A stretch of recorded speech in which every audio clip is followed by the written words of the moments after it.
A Bíblia diz lá no livro de Efésios que Ele nos deu vida, estando nós mortos nos nossos delitos e pecados, nos quais andastes outrora, segundo o curso deste mundo, segundo o príncipe da potestade do ar, do Espírito que agora atua nos filhos da desobediência, entre os quais também todos nós andamos outrora, segundo as inclinações da nossa carne, fazendo a vontade da carne e dos pensamentos, e éramos por natureza filhos da ira, como também os demais. Mas Deus, sendo rico em misericórdia, por causa do grande amor com que nos amou, e estando nós mortos nos nossos delitos e pecados, nos deu vida, juntamente com Cristo, pela graça sois salvos. Amém?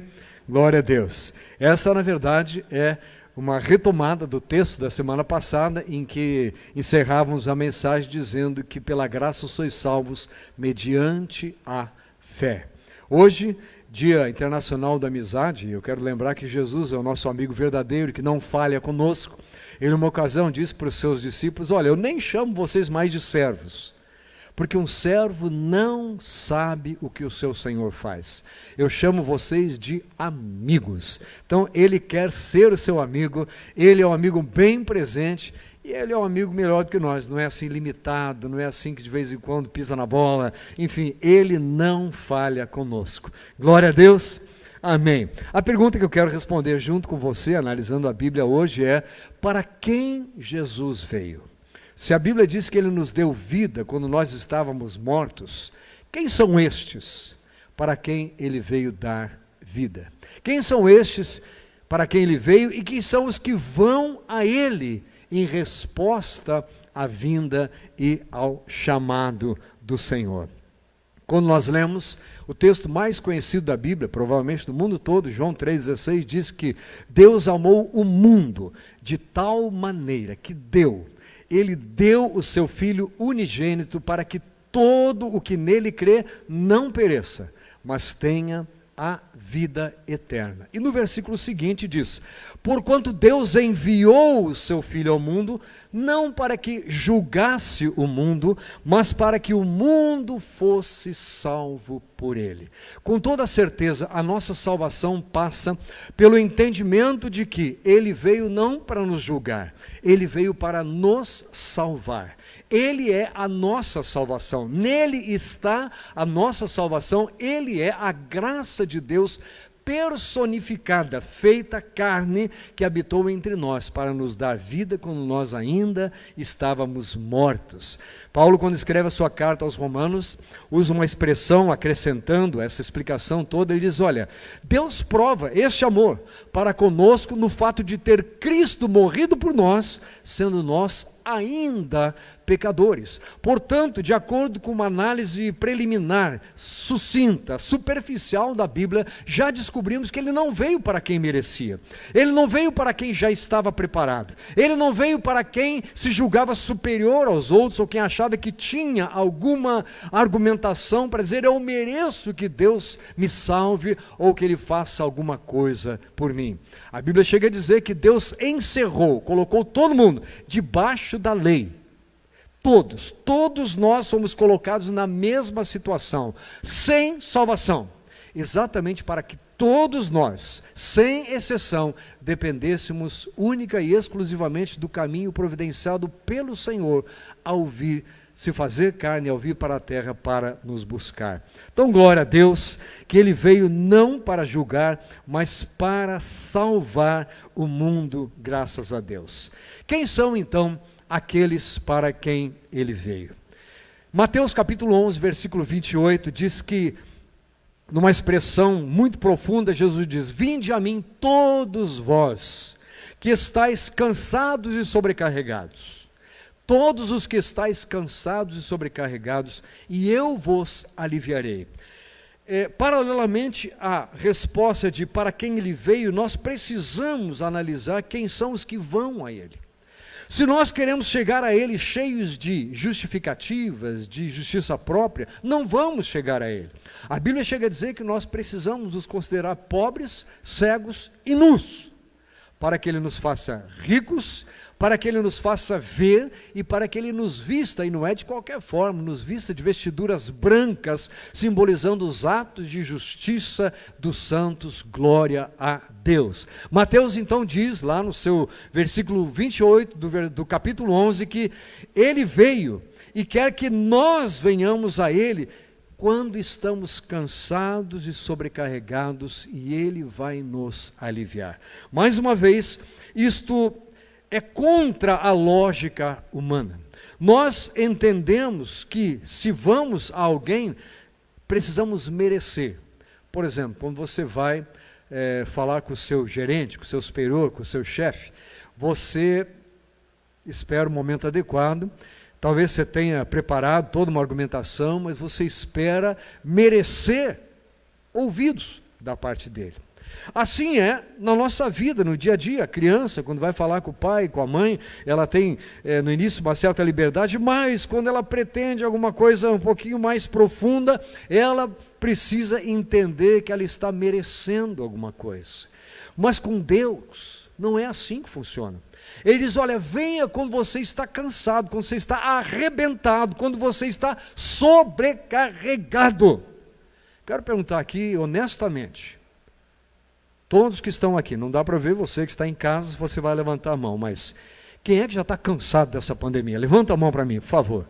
Eu não aguento mais. E vou contar uma coisa para você, estou perdidinho. A gente fica às vezes pensando, o que eu faço, o que tem que fazer hoje, que dia é hoje? Hoje eu estava me preparando para sair mais cedo de casa, porque eu não sei porquê, viajei no tempo e achei que tinha que chegar cedo para gravar a mensagem. Esqueci que a gente tinha culto, sabe, a gente está assim, e volta atrás do tempo, e tenta ir mais à frente, enfim, estamos cansados deste tal novo que nunca vai ser normal para nós. Estamos cansados. O que fazemos quando estamos cansados? Adianta gritar? Alguns vão para o WhatsApp, outros para o Facebook, outros vão para a vizinhança, pegam o telefone, enfim, dão um jeito de desabafar. E como é bom até quando a gente tem alguém para abrirmos o coração. Não para encher de preocupação, de coisa, quando a gente tem alguém para nos abrirmos. Alguém para chegar, que vai nos ouvir. Muitos se qualificam na categoria de conselheiros. Como é bom quando nós temos uma multidão de conselheiros que nos ouça. Como é bom quando nós temos um Jesus que nos chama de amigos e não de servos, e que nos ouve, que fala conosco e que nos ouve. Outro dia nós falamos aqui que Ele conhece as suas ovelhas pelo nome e elas ouvem a sua voz e o seguem. Lembra disso? Ovelha de Jesus conhece a voz do Senhor. Mas nós não éramos ovelhas quando Ele veio. Ele veio buscar aquelas que ainda não estão no aprisco. Ele, aliás, nos envia para buscar, porque Ele veio para buscar a todos, não é assim? Mas, quando nós chegamos a Ele, com toda certeza, não precisamos estar nos sentindo muito bem, sem nenhuma sobrecarga, com controle de tudo. Aliás, eu diria para você, eu arriscaria dizer que da maioria dos casos nossos, nós não iríamos a Ele se nós estivéssemos com tudo sob controle, todos os dias, maravilhosamente. Porque a tendência seria nós dizermos, eu confio em mim, eu posso, eu garanto, eu faço, eu decido. E quando chegou essa pandemia, nós descobrimos que ninguém de nós pode decidir nada. Que nós dependemos de pontinhos. Que alguém diga, que alguém faça, que alguém determine, que alguém permita, enfim. A nossa dependência maior é do Senhor. Nós estamos com os olhos postos nele. E Ele diz, vinde a mim, cansados e sobrecarregados mesmo, e eu vou aliviar-vos. Eu vos aliviarei. Tomai sobre vós o meu jugo e aprendei de mim, porque sou manso e humilde de coração. Normalmente essa sobrecarga, este desânimo, este cansaço, vem acompanhado de agitação, de irritação, de nervosismo e muitas vezes de falta de simpatia. Então ele diz, olha, eu sou um manso, aprendam comigo. Nesta hora, nós estamos descobrindo que muitos de nós nos achávamos mansos e não éramos tanto assim. A Bíblia é interessante porque ela diz que Moisés era o camarada mais manso sobre toda a terra. E a gente que conhece a história dele descobre, mas como é que é isso? É porque você é bem menos manso do que ele. Essa é a melhor explicação. Enfim, mas ele diz, eu sou manso e eu quero que vocês aprendam de mim. Mas eu sou mais uma coisa, eu sou humilde de coração. E nestes dias, quantos de nós têm se enchido de justificativas próprias, de explicação de por que merecem, por que as coisas não deveriam ser assim, e Jesus fala assim, olha, sejam humildes de coração, reconheçam o tamanho, a posição, a situação de vocês, e vocês vão encontrar descanso para a alma de vocês. Está escrito. Quer descansar no Senhor, quer ter descanso para a alma, precisa vir a Ele para lançar a sobrecarga, o desânimo, o cansaço. Mas precisa estar disposto a sair dele, carregando a direção, a orientação, a forma de viver dele com mansidão e humildade de coração. Glória a Deus por este ensinamento.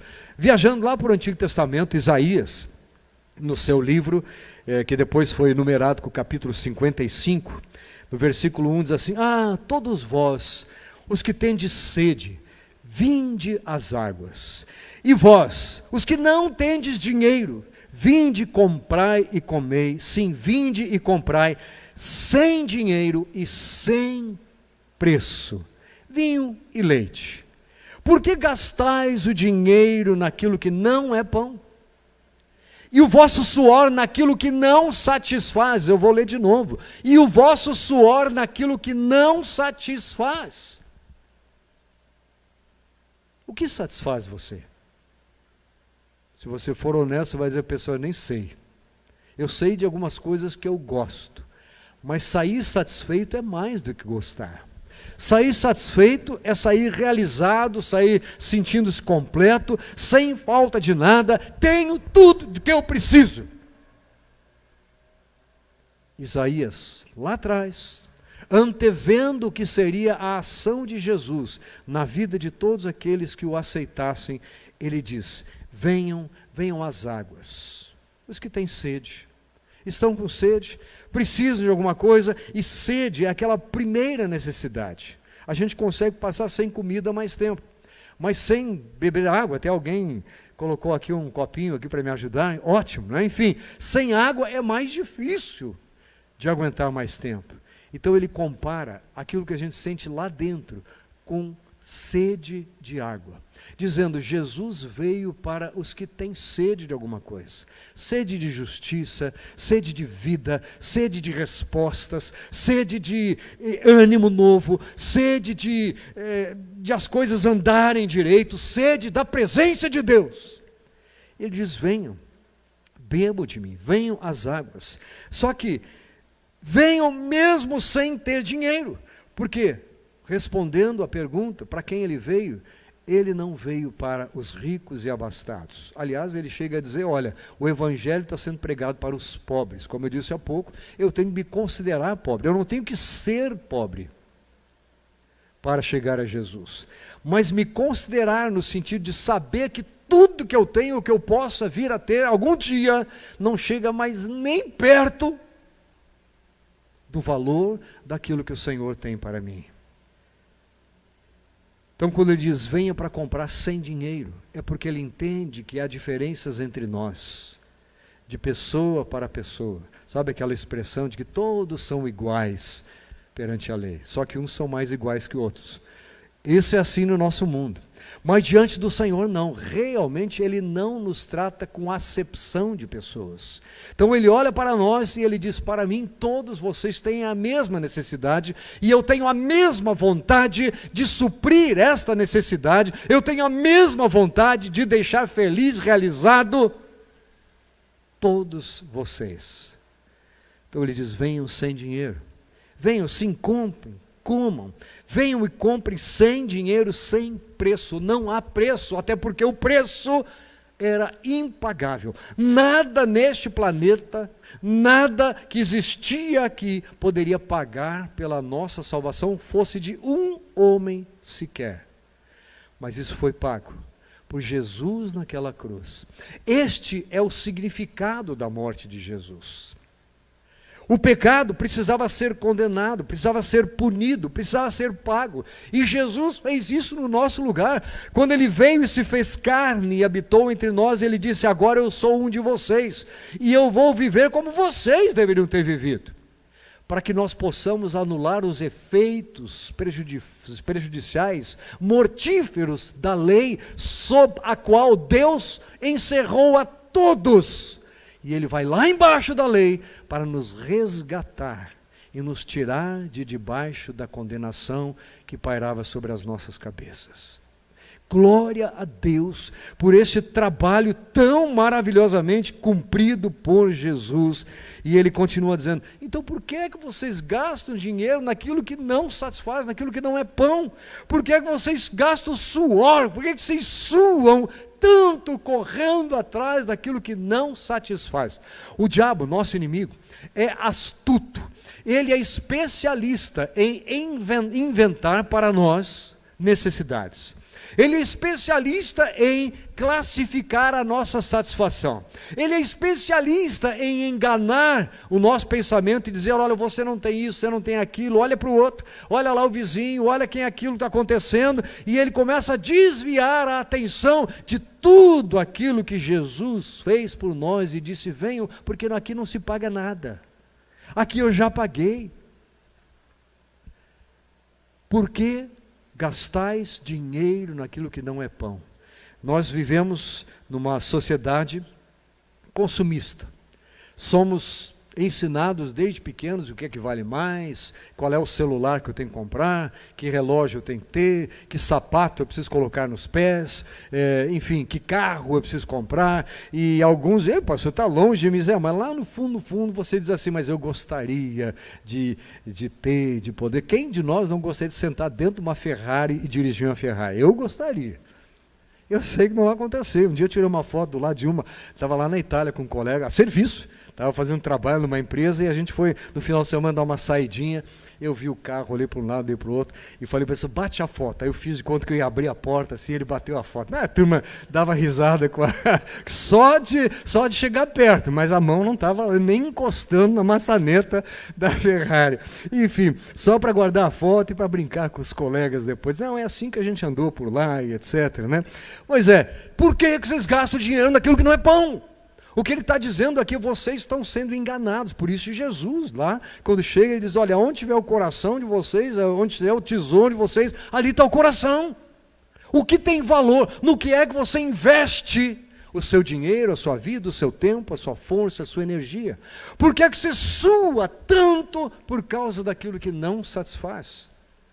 Pastor, então eu vou parar de trabalhar. Não, não é isso que está dizendo aqui. A questão é suar, tentando buscar a satisfação, a alegria, a vida, quando você não vai encontrar em lugar nenhum a não ser no Senhor. Ele é o doador da vida, Ele é o autor da vida e o doador da vida. É ou não é? Então é lá que a gente encontra e Ele nos alerta: olha, vocês estão gastando dinheiro que não precisavam gastar, em coisas que não precisavam gastar, e vocês estão se desgastando, estão se gastando a si próprios, tentando encontrar coisas que estão em mim. Venham e comprem, sem preço, sem dinheiro. Eu tenho. Versículo 3, ele diz: inclinai os ouvidos e vinde a mim. Então quem são aqueles para quem Jesus veio e quem são os que vão para Ele? Vinde a mim, ouvi e a vossa alma viverá. Os que realmente vão a Jesus, ouvem o chamado, ouvem o convite, vão a Ele e o ouvem. Ouvem. Quem ouve as minhas palavras e crê naquele que me enviou, e será salvo.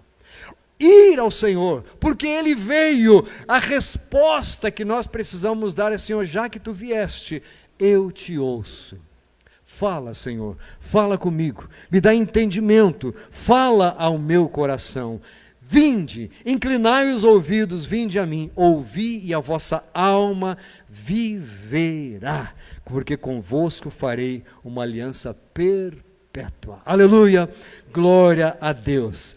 Voltando para o Novo Testamento, Evangelho de João, capítulo 9, versículo 39.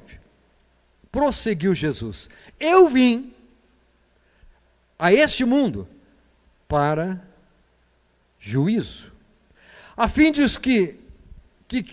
que os que não veem, vejam, e os que veem se tornam cegos. Eu não disse que eu tinha que me considerar pobre, cego e nu, aqui chegou a parte do cego. Ele diz, olha, aquele que sabe que não vê, que precisa ser conduzido, esse vai receber de mim visão. Esse vai começar a ter entendimento. Esse vai ver. Agora, aquele que diz que não precisa de mim, que sabe andar com as próprias pernas, que não depende de mais nada, que não precisa de mim, este é aquele a quem ele se refere. O que vê. O que vê, este vai deixar de ver, porque ele não vai entender nada das coisas de Deus. Não vai entender, não vai ver qual é o objetivo, qual é o propósito, qual é o significado daquilo que é espiritual. No entanto, para nós, ele diz, olha, você não está vendo? Venha que eu abro os seus olhos. Eu sou a luz do mundo. Quem me segue não andará nas trevas, não é o que ele fala? Então ele diz, aquele que vem a mim, este vai enxergar. Precisamos dizer, Senhor, eu preciso ver. Estudar é bom. Moçada que está aí, escolha o melhor que você pode fazer, dê o seu melhor. Se puder depois, faça uma pós-graduação, vá adiante. Estudar é muito bom. Desde que nós vejamos isso com olhos de quem? Que coisa maravilhosa é o que Deus criou. A minha área é de exatas, minha formação é de engenharia. Claro, eu sou pastor também, formado em seminário, mas, então, para mim, o bonito é ver que coisa maravilhosa. Por exemplo, os materiais que Deus deixou escondidos, ocultos, neste planeta, com os quais a gente faz tanta coisa. Por exemplo, esse microfone que eu tenho nas mãos. Isso aqui é obra de engenharia, alguém projetou, alguém pensou. Eu não poderia estar me expressando desta forma, de maneira que todos ouvissem, porque estariam ouvindo, está ouvindo lá atrás que eu estou falando mais ou menos. Preciso disso aqui. Então eu, como engenheiro, de que maravilha. Como é que eu posso fazer melhor a minha engenharia? Você que é professor deve pensar, que coisa maravilhosa a mente da pessoa. E que incrível que a criança vem para este mundo ávida de conhecer, de entender. A nossa netinha lá fez 1 ano e tal, a gente pensa, mas ela entende tudo, é impressionante. Falar ainda uma coisinha ou outra, mas entende tudo. E a gente, se não deixar sair, tocar em frente, vai de qualquer maneira. E a gente fica maravilhado com a mente, com a coisa brilhante que Deus deu ao homem, e que precisa de desenvolvimento. E aí o professor diz, puxa, é isso que eu gosto de fazer. É isso que eu quero, Senhor, que maravilha cumprir este papel. Que maravilha estar neste lugar. Que coisa boa poder explorar isso que Tu fizeste no ser humano, Senhor. E que coisa boa eu ter a mente, a inteligência que eu precisava ter para chegar até este ponto. Mas aí sabe o que acontece? Vem lá o pessoal e diz, mas você está ganhando pouco. É uma injustiça, verdade. E a gente começa a gastar a nossa vida nas reclamações, nas lamuras, começamos a suar com aquilo e aquilo não satisfaz. Quando por uma simples atitude de mudança, de ver o que é que eu faço, o que é que eu sei, qual é a área na qual me saio melhor. Senhor, que coisa boa eu poder desenvolver isso, poder fazer isso. Você é uma boa cozinheira, mas não passa de uma dona de cozinha. Como assim não passa? Que coisa é essa? Que maravilha! Esta habilidade que Deus deu de você fazer uma coisa lá em cima de um aparelho assim que acende um foguinho e tal, misturar alguns elementos ali e de repente aquilo se transforma e coloca em cima de uma mesa e alguém diz assim, mas está cheirando muito bem, isso aqui vai sair daqui, vai todo mundo comer alguma coisa, né? Pois é, mas que cheirinho bom, é verdade ou não é? E aí a pessoa que estava lá, ninguém reconhece. E quem senta à mesa, mas está faltando não sei o quê.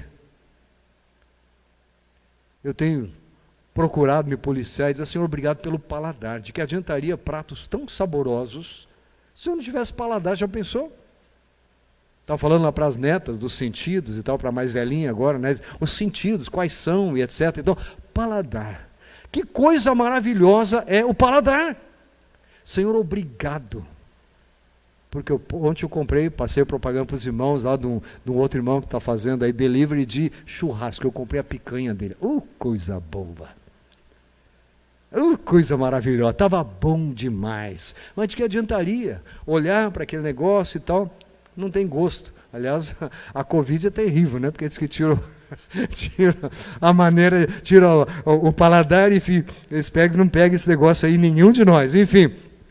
É verdade, como é bom nós podemos, nas nossas mãos, com os nossos pés, por isso a Bíblia diz, quão formosos são os pés dos que anunciam as boas novas. Você olha para o pé, é igual ao do outro, o que tem de tão formoso? Uso! Fica bonito! Não tem um versículo assim, ao povo de Deus fica bem louvá-lo. É ou não é? Senhor, obrigado porque o Senhor me deu voz para cantar. Obrigado, Senhor, porque além disso eu posso falar, eu posso conversar, eu posso me expressar, eu posso influenciar. Senhor, que coisa boa. Aí vem aquele da orelha e diz, olha, além de influenciar, você pode enganar. Você pode usar sua lábia, já que você é tão bom nisso. E você começa a gastar suor naquilo que não satisfaz. Tudo o que Deus nos dá é bom. E tudo que Deus nos dá, utilizado da maneira correta, vai trazer benefícios para nós, para aqueles que estão conosco e para aqueles que nós nem conhecemos ainda. Glória a Deus, louvado seja o Senhor. Então ele veio para nos fazer ver, nós que antes dizíamos assim, Senhor, eu não vejo nada, eu não entendo nada, eu não sei disso. João capítulo 10, versículo conhecido, o ladrão vem somente para roubar, matar e destruir. Entendeu? Disso nós entendemos, a gente sabe classificar os ladrões, nós estamos identificando um monte de ladrões aí, estamos ficando indignados porque parece que às vezes a justiça não vai, mas a continuação do versículo diz assim, eu vim para que tenham vida. Não é acabar com o ladrão que vai trazer a vida para vocês, eu vim para trazer vida. Ele então veio para quê? Para trazer vida. Para aqueles que se consideravam mortos nos seus pecados, para aqueles que dizem, Senhor, verdadeiramente só em Ti há vida. Uma vez Jesus perguntou para os seus, vocês também querem ir? E disseram assim, Senhor, para quem nós iremos, se só Tu tens palavras de vida eterna? Ele diz, vinde a mim. Ele diz, eu vim. Ele diz, eu vim para que tenham vida e vida em abundância. Eu sou o bom pastor. O bom pastor dá a vida pelas suas ovelhas. Só que é neste texto que ele diz, eu conheço as minhas ovelhas. E elas me conhecem a mim. Ovelha de Jesus, aquelas para quem Ele veio e que vão a Ele, são aqueles que procuram conhecer a voz do Senhor, conhecer a vontade do Senhor. Mais adiante, João ainda, capítulo 12, versículo 46, eu vim como luz para o mundo, a fim de que todo aquele que crê em mim não permaneça nas trevas. Ele veio para quem estava na escuridão. Ele veio para quem não entendia nada, não tinha explicação, não tinha resposta, e dizia assim, Senhor, essa situação da raça humana na qual eu me encontro é de cegueira total. A Bíblia diz que o Deus deste século cegou o entendimento dos incrédulos. E ele diz, eu vim para dar luz, eu vim para iluminar, eu vim para que vocês não permaneçam nas trevas. Então, se ele veio para ser a luz, ele espera que a ele venham aqueles que não querem permanecer nas trevas, aqueles que querem ver, aqueles que querem enxergar melhor. Lembra do cego? Jesus parece que pergunta para ele assim, o que você quer que eu faça para você? Ele diz, Senhor, eu quero voltar a ver, eu quero voltar a enxergar, voltando às gratidões. Você já agradeceu pela visão? Que coisa maravilhosa você poder observar, olhar, entender, analisar, explicar algumas coisas. Não, eu vi, foi assim, assim. Não, olha, deve acontecer isso porque eu estou vendo. Que maravilha isso! Aí alguns, aonde eu vou eu só vejo coisa ruim. Conhece gente assim? Cuidado com a influência. Porque nós podemos, no meio deste monte de coisa ruim, você tem razão. Eu enxerguei algo que transformou a minha visão. Agora eu olho e consigo ver com os olhos que Deus quer que eu veja as coisas. Eu entendo mais do que é que se passa, do que é que está por trás, porque Ele me abriu os olhos, aleluia. Ele é a luz para a minha vida e eu não estou mais em trevas. As nossas orações desses dias, como tem sido? No mínimo elas deveriam incluir assim: Senhor, não deixa que meu irmão voltar a ficar em trevas. Eu vou perguntar sinceramente, alguém orou essa expressão essa semana: Senhor, não deixa não ficar em trevas? Então, mas olha como a proporção é baixa.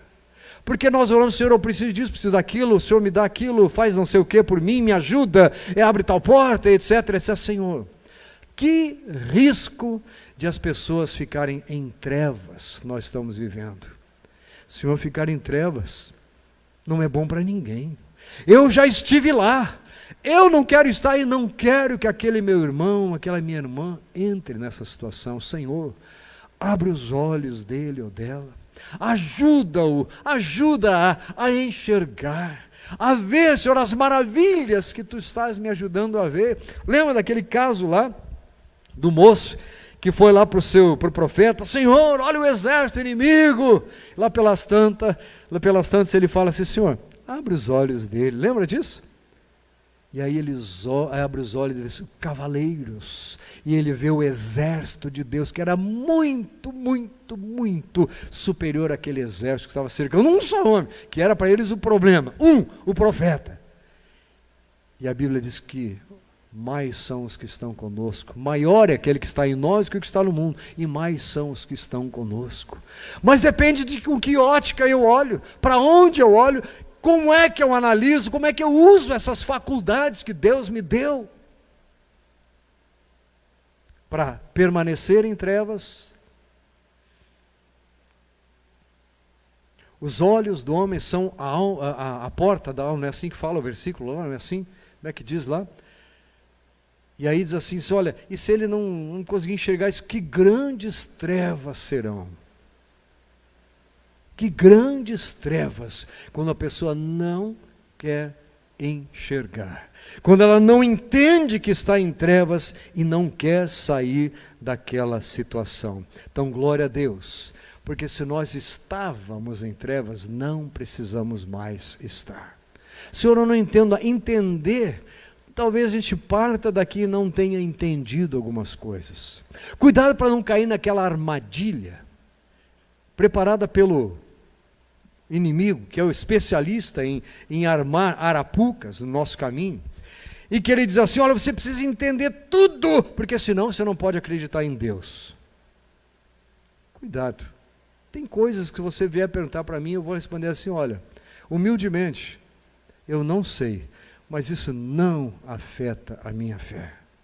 Eu não sei, pastor, por que é que isso está acontecendo? Por que é que tal pessoa... Querido, eu não sei, mas eu conheço um que sabe, e eu vou recorrer a ele. Eu conheço um que enxerga, que vê, que olha dos altos dos céus e vê a todos nós, que tem os seus ouvidos atentos. Eu conheço este. Se ele quiser me revelar, ele vai revelar. Mas enquanto isso, eu posso afirmar, eu não dependo de explicar, de responder tudo, para que eu possa crer que ele veio para mim, porque eu estava em trevas e ele me faz ver. Ah, pastor, mas tem tal passagem na Bíblia que é difícil de explicar. É verdade. Não tenho todas as respostas. Mas aquela passagem, de maneira alguma, invalida o que eu creio no meu Senhor. De maneira alguma, ela dizia a possibilidade de eu crer e continuar crendo nele para a minha salvação e para que eu possa não viver em trevas. Mas você não entende isso. Isso não me faz viver em trevas. Viver em trevas seria não entender a respeito da salvação, de tudo que ele veio nos dar.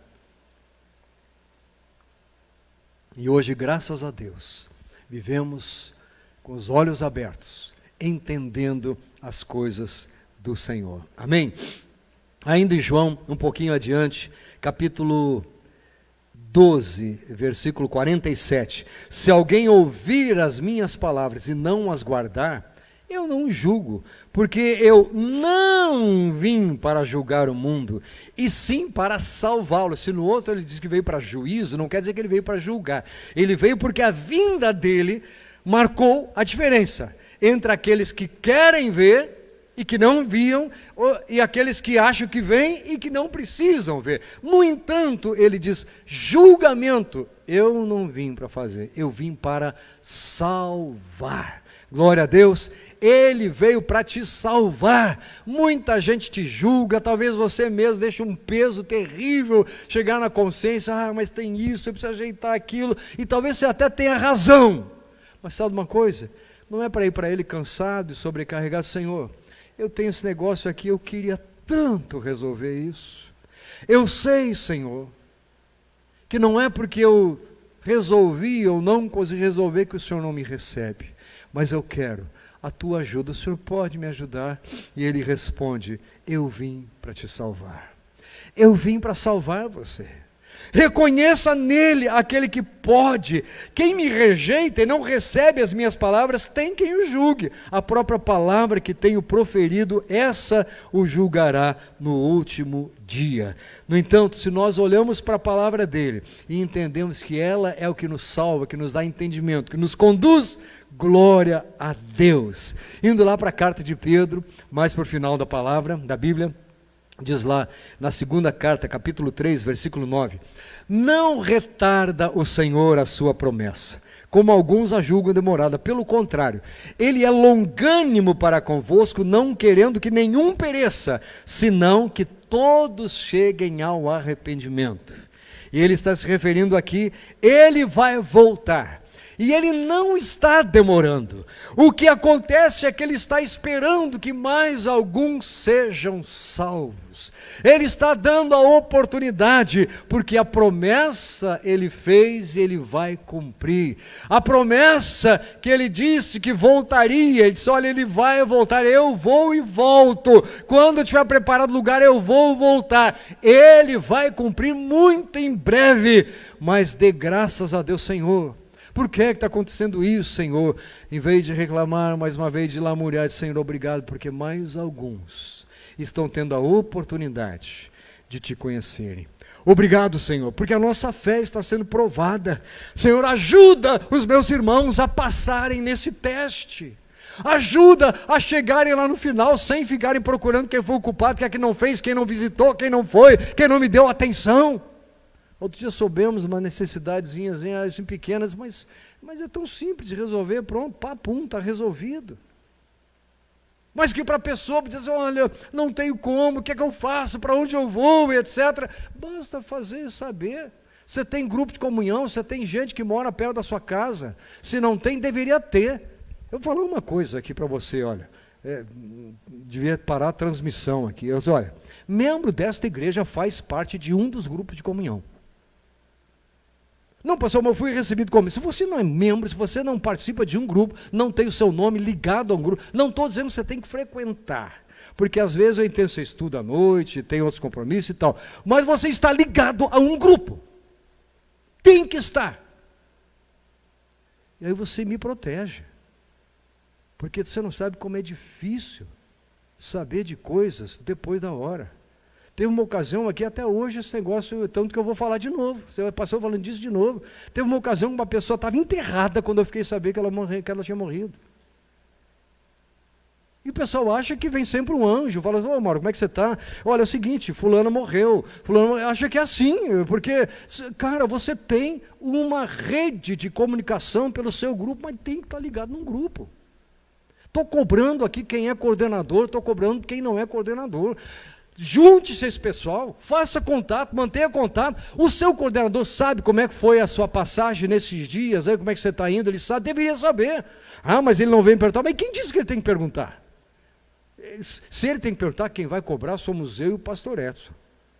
Mas você, faça saber, porque Jesus diz assim, aquele que vem a mim.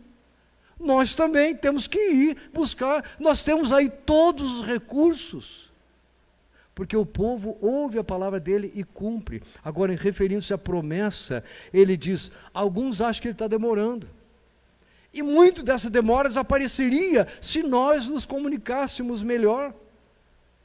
Ah, mas eu não gosto. Não gosta do quê? De ser feliz? Não gosta de amigos? Hoje não é o seu dia, então, porque hoje, já que é o Dia Internacional da Amizade, né? Não gosta? Ah, não, eu gosto do fulano. Ah, mas é um amigo que você tem? Um só. Às vezes ele não vai poder estar com você. E a gente tem uma rede de amigos. Essa semana, um nosso amigo, vocês conhecem, que está atualmente morando em Portugal, me mandou uma mensagem, disse, olha o que eu descobri aqui, aí ele disse, olha, no site e tal, esse negócio aqui, livros falados e tal, além da Bíblia falar, então ele achou alguns livros, mandou, isso é amigo. E eu disse, puxa, que beleza, Deus abençoe vocês aí, tá, gostei. Contato, fala, porque esta promessa que às vezes parece demorar tanto, vai se tornar mais próxima. Às vezes fica pesado, porque nós mesmos transformamos as coisas em peso, transformamos elas em coisas mais difíceis, e não precisávamos fazer isso. Que promessa é essa? Primeira carta de João, capítulo 2, versículo 25, diz, e esta é a promessa que ele mesmo nos fez, a vida eterna. Eu vim para que tenham vida e vida em abundância. Aquele que crê em mim, esse tem a vida eterna. A promessa dele é a vida eterna. Já começamos, no entendimento de alguns teólogos, nós já estamos vivendo nela, porque nós não vamos morrer espiritualmente, então já entramos e simplesmente vamos continuar em outro lugar. Essa é uma maneira de ver. A verdade é, eu preciso saber que eu tenho vida eterna, porque ele veio para dar. Ah, não, eu não acredito nesse negócio. Eu disse, bom, realmente, então, você não vai buscar Jesus. Agora, se você é como eu, e que vê o sofrimento ao lado, vê uma pessoa padecendo com alguém que está no hospital, porque pegou isso, pegou aquilo, agora no momento, a do momento é Covid. Ele está, botaram de bruço, agora entubou, agora fez traqueostomia, e está difícil, está precisando de oxigenação e tal. Se você vê esse negócio e trata com desespero, tem alguma coisa errada. Se você vê isso e trata com desprezo, tem algo errado. Agora, se você já encontrou o Senhor, você vai olhar para isso e vai dizer, Senhor, não é possível que a nossa vida seja só isso. Realmente eu creio que Tu tens uma vida eterna nos esperando. Eu sei, Senhor, que realmente Tu criaste o homem não para sofrimento. Eu sei que Tu não vieste para nos fazer sofrer, Tu vieste para nos dar vida, para nos salvar. Eu sei, Senhor. E quando eu vejo essas coisas acontecendo, em vez de pensar que Deus não existe, onde é que Ele estava? Em vez de pensar nisso, eu penso, Senhor, eu quero sim que Tu apresses a Tua vinda, mas que eu possa ter os meus olhos sempre postos em Ti, os meus ouvidos sempre abertos para ouvir a Tua voz, e a Tua direção sendo entendida pelo meu espírito, sobre o que falar, com quem falar, aonde ir, o que é que eu posso fazer, porque a Tua promessa Tu cumpres, e ao entregar a minha vida em Tuas mãos, eu também prometi que Te serviria, e que seria instrumento nas Tuas mãos. Obrigado, Senhor, porque Tu vais voltar, e porque a vida que Tu tens para nós é eterna. João capítulo